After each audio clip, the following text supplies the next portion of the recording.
আমাদের মাওলানা আনিসুর রহমান আশরাফি পারলে একবার তারা দাওয়াত দিবেন। হ্যাঁ, এই জওয়ানদেরকে বলার জন্য, হ্যাঁ ঠিক। শক্ত কাকে বলে, কিও কয় প্রকার। আমি জানিস বাবা, আরো নরম, আরো নরম, আরো নরম। হেতারে কই আরো নরম, হেতা আরো শক্ত। কি আলহামদুলিল্লাহ, যুবকরাও তাকে ভালোবাসে। আমার জীবনে কোনোদিন, আমি 21 বছরের জীবনে গোটা বাংলাদেশের কোনো বক্তার সাথে আমার কোনোদিন কোনো তর্ক হয়নি। তুমি কও শুনছুনি জীবনে কোন বাংলাদেশের কোনো বক্তা কোন লাইনের কারোর লগে আমার কোনো ঝামেলা নেই, কারোর লগে না। আমি কাউরে না আঘাত করি না, বলি না আর কিছু।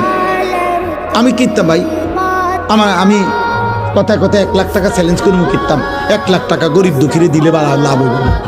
আমারটা আমি বলছি, আমনের বুঝে ধরছেন, হালাই দেন আমার এটা। আমনের যেটা বুঝে ধরছে আপনি এটা মানেন, কোনো অসুবিধা নেই। কিন্তু বিষয়টা হলো বাবা, রাসূলুল্লাহ সাল্লাল্লাহু আলাইহি সাল্লামের সুন্নাত মানতে হবে। ঠেলাঠেলি টানাটানির বিষয় না এখানে সুন্নি ওহাবির বিষয় না। আপনি সুন্নি ওহাবি বাদ দেন, আপনি শুধু এটা মিলান যে হুজুর আমি আমার জায়গা থেকে রাসূলুল্লাহ সাল্লাল্লাহু আলাইহি সাল্লামের একটা সুন্নাত আমি আমল করতেছি।